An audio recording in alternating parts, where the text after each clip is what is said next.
علیکم ورحمۃ اللہ وبرکاتہ۔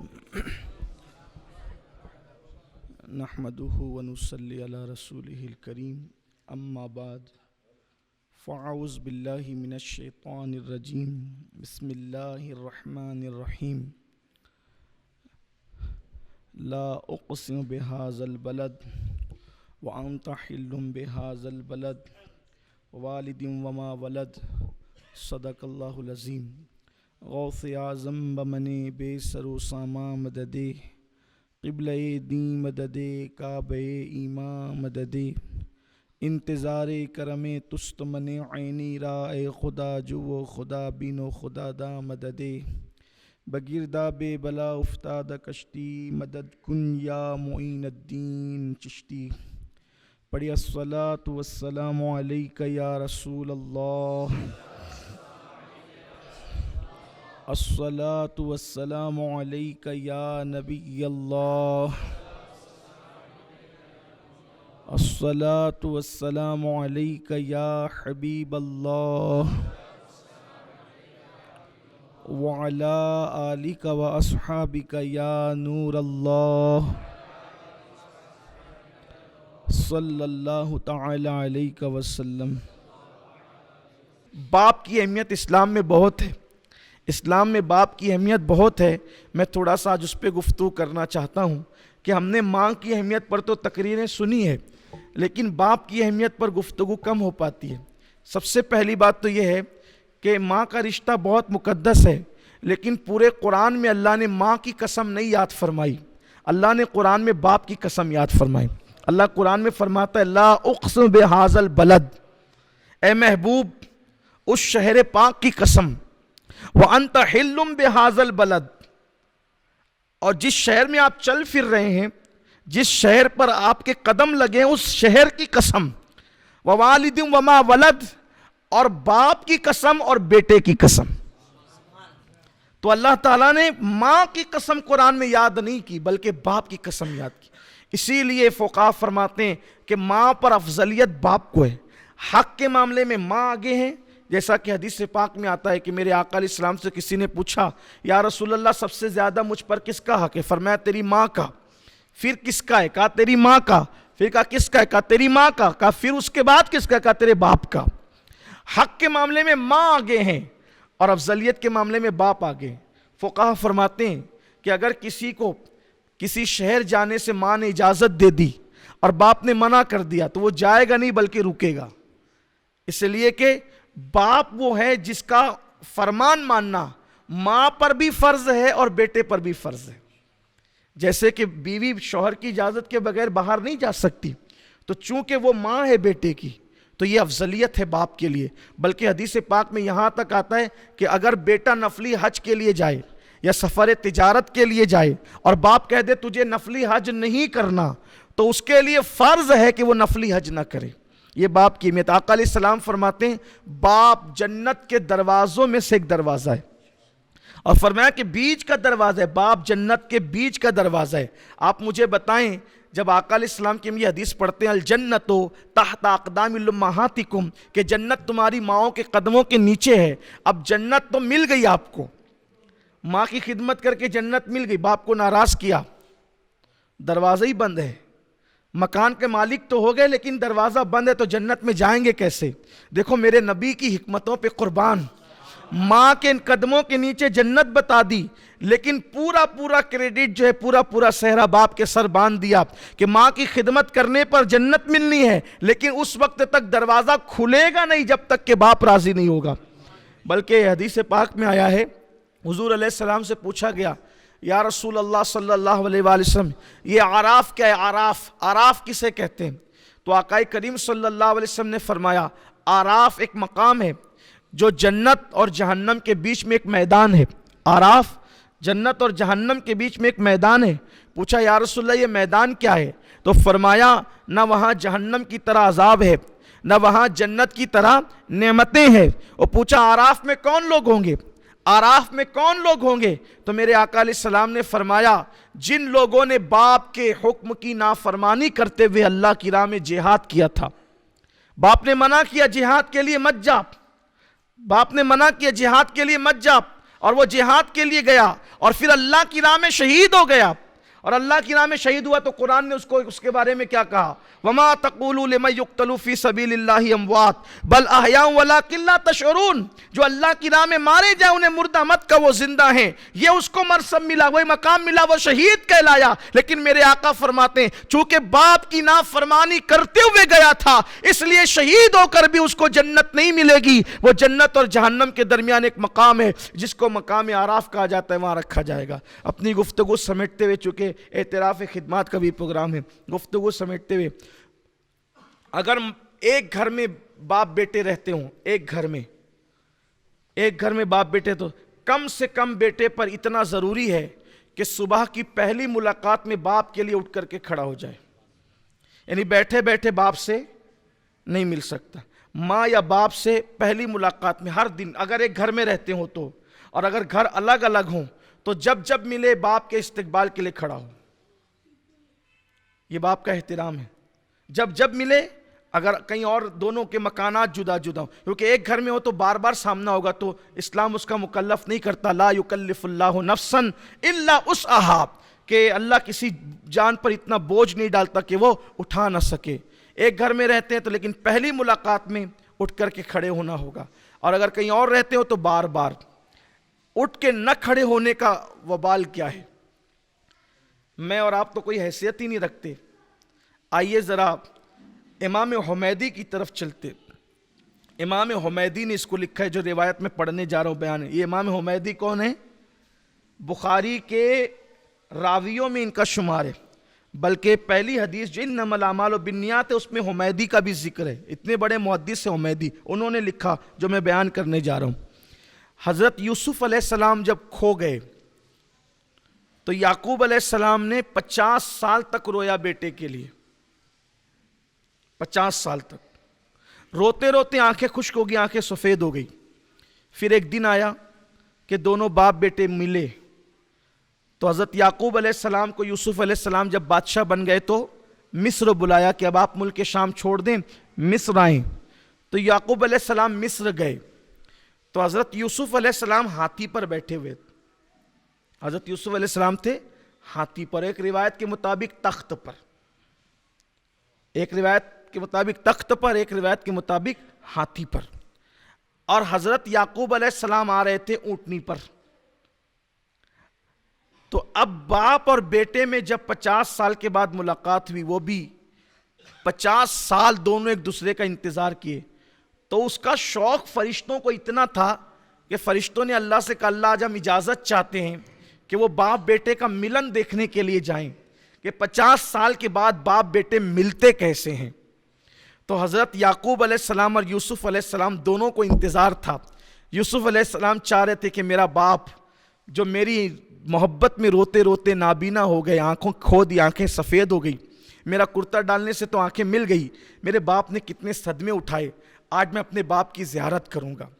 اور یعقوب علیہ السلام کو تھا کہ میرا بیٹا جب کھویا تھا تو 8-10 سال کا تھا، آج 50 سال ہو گئے، اب وہ بیٹوں کا باپ بن گیا، اس کے کئی بیٹے ہو گئے، آج میرا بیٹا، اور وہ یوسف علیہ السلام جیسا بیٹا۔ اب دونوں باپ بیٹے آمنے سامنے آئے۔ حضرت یوسف علیہ السلام باپ کو پہلی نظر میں دیکھ کر اتنے جذباتی ہو گئے کہ باپ کے استقبال کے لیے اٹھ کر کھڑے ہونا بھول گئے۔ بے ادبی میں نہیں ہوا یہ، نبی تو یہ کر ہی نہیں سکتا، نبی تو گناہ کر ہی نہیں سکتا، نبی تو خطا کر ہی نہیں سکتا۔ باپ کی محبت میں اتنے جذباتی، اتنے گم ہو گئے کہ اٹھ کے کھڑے ہونا بھول گئے۔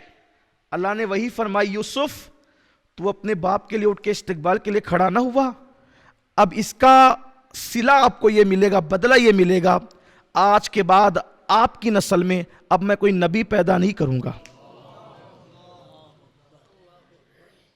آپ اپنے باپ کے لیے اٹھ کے کھڑے نہیں ہوئے، اب آپ کی نسل میں کوئی نبی پیدا نہیں ہوگا۔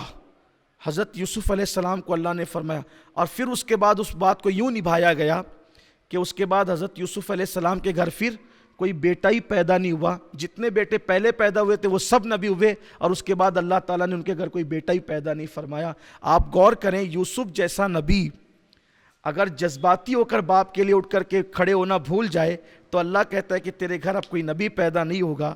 آج اگر بیٹے باپ کو آنکھیں دکھائیں, باپ پر ہاتھ اٹھائیں, باپ کو گھور کے دیکھیں, باپ کو گھر سے نکالیں, باپ کو مار پیٹ کریں, اندازہ کریں. یہ مالیگاؤں شہر آج بھی ایسا ہے. بے شمار باپ ایسے ہیں جو خون کے آنسو رو رہے ہیں, اور وہ چاہتے یہ ہیں کہ ان کو کوئی پناہ ملے. کوئی مسجد کے پاس پڑا ہے, کوئی بس اسٹینڈ کے پاس پڑا ہے, کوئی برج کے نیچے پڑا ہوا ہے, کوئی کسی کا پرسان حال نہیں. لوگ پہلے کہتے تھے, کیا کہتے تھے لوگ, یار جیتے جی کچھ کر لو اپنے لیے, مرنے کے بعد پتہ نہیں اولاد فاتحہ کرے گی کہ نہیں کرے گی. میں کہتا ہوں اب تو جیتے جی کے لیے بھی کچھ انتظام کر کے رکھو, جیتے جی بھی اولاد کام نہیں آئے گی. لیکن ایک بات یاد رکھنا, اور ہمیشہ یاد رکھنا, یہ بات بالکل سچی ہے, اگر ہم نے اپنے ماں باپ کے ساتھ اچھا سلوک کیا ہے, اس سے بہتر سلوک ہماری اولاد ہمارے ساتھ کرے گی. اور اگر ہم نے اپنے ماں باپ کے ساتھ اچھا سلوک نہیں کیا ہے تو بدترین سلوک کرے گی. ایک روایت پڑھ کے بات مکمل کرتا ہوں, ایک حدیث پاک. آج کل مالیگاؤں کا ماحول یہ ہو گیا ہے کہ بچے کما کر کے لاتے ہیں, خاص طور پہ, اور جب جوائنٹ فیملی ہوتی ہے 1000-1500 روپیہ ماں باپ کے ہاتھ میں رکھ دیتے ہیں, تم خرچہ چلاؤ, گھر چلاؤ, اور یہ سب دوستوں پہ اڑاتے رہتے ہیں, موبائل پہ اڑائیں گے, پکچر میں اڑائیں گے, آوارگی میں اڑائیں گے. نہیں دیتے ماں باپ, تم چلاؤ, سب ذمہ داری تم نبھاؤ. ایسے دکھ دینے والی اولاد کبھی سکھ نہیں پا سکتی, کبھی نہیں. ایک بوڑھا اللہ کے رسول علیہ السلام کے پاس لکڑی ٹھیکتے ہوئے آیا اور عرض کی, یا رسول اللہ میرا بیٹا جوان ہے, اور پہلے میں جوان تھا, کماتا تھا تو دل کھول کے اس پہ خرچہ کرتا تھا, اور میں کہتا ہوں کہ یہ بالکل خاص چیز ہے کہ ہمارے ماں باپ ہم پر دل کھول کے خرچہ کرتے. بیمار پڑ جائیں تو علاج دل کھول کے کریں, ضرورت پڑے تو خرچہ دل کھول کے کریں. لیکن جب اولاد جوان ہو جاتی ہے, یعنی یوں سمجھ لیں کہ ماں باپ جوان ہوتے ہیں تو اولاد کے لیے اچھی اچھی چیزیں چھپا کے رکھتے ہیں کہ میرا بیٹا آئے گا تو میں دوں گا یا دوں گی. اور جب اولاد جوان ہو جاتی ہے تو اولاد چھپا کر کے لاتی ہے کہ میرے ماں باپ کی اس پہ نظر نہ پڑے. یہ بہت بھیانک صورتحال ہے. یاد رکھنا, آپ ولی بن جائیں, کتب بن جائیں, ابدال بن جائیں, اگر آپ کے ماں باپ آپ سے راضی نہیں ہیں تو آپ کی ولایت قائم نہیں رہ سکتی, چھین جائے گی. وہ ماں باپ کو ناراض کر کے کوئی جنت میں جا ہی نہیں سکتا. میرے آقا نے فرمایا, باپ کی خوشی میں اللہ کی خوشی ہے, اور باپ کی ناراضگی میں اللہ کی ناراضگی ہے. اور ایک دعا ایسی ہے جو نبی کی دعا کی برابر کا مقام رکھتی ہے.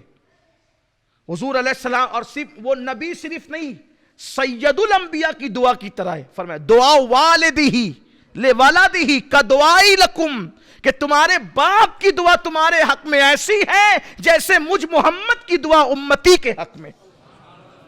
امت کے حق میں حضور دعا کرے تو رد نہیں ہوتی, اور بیٹے کے حق میں باپ دعا کرے تو رد نہیں ہوتی. آج ہم پیروں سے, فقیروں سے, مزاروں سے سب سے دعا لینے چلے. میں کہتا ہوں سب سے بڑا پیر تو تیرے گھر میں بیٹھا ہوا ہے, سب سے بڑا پیر تیرے گھر میں بیٹھا ہوا ہے. اپنے باپ کو چھوڑ کر جاتا کہاں ہے؟ بڑی عجیب سی بات ہے. میں کہتا ہوں کہ جس کے لیے قرآن اور احادیث میں سندیں موجود ہے کہ جہاں دعا رد نہیں ہوتی, ہم جا رہے ہیں, سید صاحب آپ دعا کر دو, پیر صاحب آپ دعا کر دو, مولانا صاحب آپ دعا کر دو, یہ دعا کر دو, وہ دعا کر دو. ارے خدمت کر, باپ کی دعا لے, ماں کی دعا لے, وہ دعا کی برکت ہے, تقدیر بدلتی. میں کہتا ہوں ولی کی دعا ولی کا درجہ رکھتی ہے, نبی کا درجہ نہیں رکھتی. لیکن باپ کی دعا تو سید الانبیاء کی دعا کا درجہ کیا فرمایا؟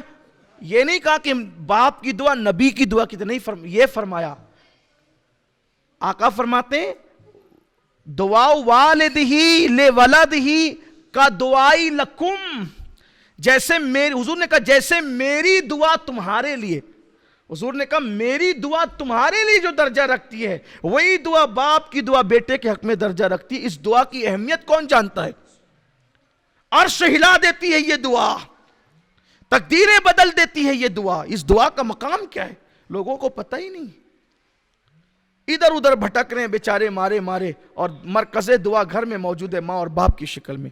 تو میں جو حدیث آخری بیان کرنے چلا تھا کہ یہ کہ بوڑھا باپ آتا ہے اور کہتا ہے یا رسول اللہ جب میں جوان تو بہت خرچہ کرتا تھا اس پر، اور اب یہ جوان ہے میں بوڑھا ہو گیا ہوں جبکہ میری بیٹیاں اور بچیاں بھی ہیں، اب میں اس سے مانگتا ہوں تو یہ مجھ پہ تنگی کرتا ہے، صحیح سے دیتا نہیں ہے پیسے۔ حالانکہ اب لوگوں کو ایسا خطرہ رہتا ہے یار میں ابا کو دوں گا اماں کو دوں گا تو دوسرے بھائیوں پہ یہ خرچہ کر دیں گے، بہنوں پہ خرچہ کر دیں گے، اس پہ اڑا دیں گے اس پہ اڑا دیں گے، یہ لوگوں کو ڈر رہتا ہے۔ میں کہتا ہوں اگر جان لٹا کر بھی باپ راضی ہو جاتا ہے تو سودا سستا ہے، اگر جان دے کر بھی باپ راضی ہوتا ہے، کیونکہ جس کی رضا میں خدا کی رضا ہے تو اس سے سستا سودا اور کیا ہے۔ لیکن لوگ وہ کرتے ہیں، اور یہ بھی آپ سے کہتا ہوں باپ نے جان لٹانا ہے لٹا دے، ہمیں تو رضا سے مطلب ہے، اللہ کی رضا چاہیے۔ میں دیکھ رہا ہوں میری نگاہیں چھوٹی سی عمر میں ان تجربات سے گزر رہی ہے کہ کچھ لوگوں کو میں نے دیکھا جو مسجد کے اندر پانچوں وقت جماعت میں موجود ہیں، داڑیاں بھی بڑی ہے، ٹوپیاں بھی سروں پر ہے، ہر سال رمضان شریف میں عمرہ کو بھی جا رہے ہیں، ہر سال حج کو بھی جا رہے ہیں، سب کر رہے ہیں، لیکن ماں باپ کی وہ خبرگیری ان کے یہاں نہیں ہے جو ہونی چاہیے۔ باپ سے اونچی آواز رہتی ہے، جبکہ امام اہل سنت اعلیٰ حضرت نے لکھا کہ ماں اور باپ سے بات کرو تو پہلے حکم یہ ہے کہ ان سے اجازت لو، بغیر اجازت بات کرنا بے ادبی ہے، اجازت لو، اور اجازت لینے کے بعد ایسے لہجے میں بات کرو جیسے ایک غلام اپنے آقا سے بات کرتا ہے۔ یہ ہے ہمارے مذہب میں ماں باپ کی اہمیت، بڑی اہمیت ہے، بہت بڑی اہمیت ہے۔ تو اس باپ نے کہا حضور وہ دیتا نہیں ہے میں پیسے مانگتا ہوں، تو اتنے میں بیٹا بھی آ گیا، عرض کیا یا رسول اللہ یہ میرا باپ ہے، یہ مجھے بہت ستاتا ہے، مجھ سے پیسے مانگتا ہے، خرچہ مانگتا ہے، تنگ کرتا ہے، میرے اور دوسرے بھی اخراجات ہیں۔ اور ایک روایت کے مطابق ایسا ہے کہ پہلے جوان آیا پھر بوڑھا آیا، ایک روایت ہے کہ پہلے بوڑھا آیا پھر جوان آیا۔ بہرحال اب جب یہ بات ہوئی نا، بوڑھے باپ کی بات سنی، جوان سامنے آ گیا تو میرے آقا رونے لگے بوڑھے کی بات سن کے، اور حضور نے جو جواب فرمایا وہ یہ، آقا فرماتے ہیں اے بوڑھے جہاں جہاں تک تیری فریاد کی آواز پہنچی میں دیکھ رہا ہوں کہ ہر پتھر ہر درخت ذرہ ذرہ رو رہا ہے تیری آواز کو سن کر کے۔ اور پھر اس جوان سے کہا اے جوان تو بھی تیرے باپ کا ہے اور تیری پوری دولت تیرے باپ کی ہے، تیری دولت پر تیرے باپ کا حق ہے اور تو اس سے چھپا نہیں سکتا۔ اور پھر میرے آقا علیہ السلام نے فرمایا جس سے باپ راضی اس سے اللہ راضی، جس سے باپ ناراض اس سے اللہ ناراض۔ میں رسالت کے پروانوں ہر سنیچر کو بعد نماز عشاء سنی دعوت اسلامی کے عالمی مرکز اسماعیل حبیب مسجد میں سنی اجتماع ہوتا ہے، تو آپ حضرات پابندی کے ساتھ اس میں شرکت فرمائیں۔ سنی دعوت اسلامی کی website sunni dawat islami.net پر وزٹ کریں اور بہت ساری دینی معلومات حاصل کریں۔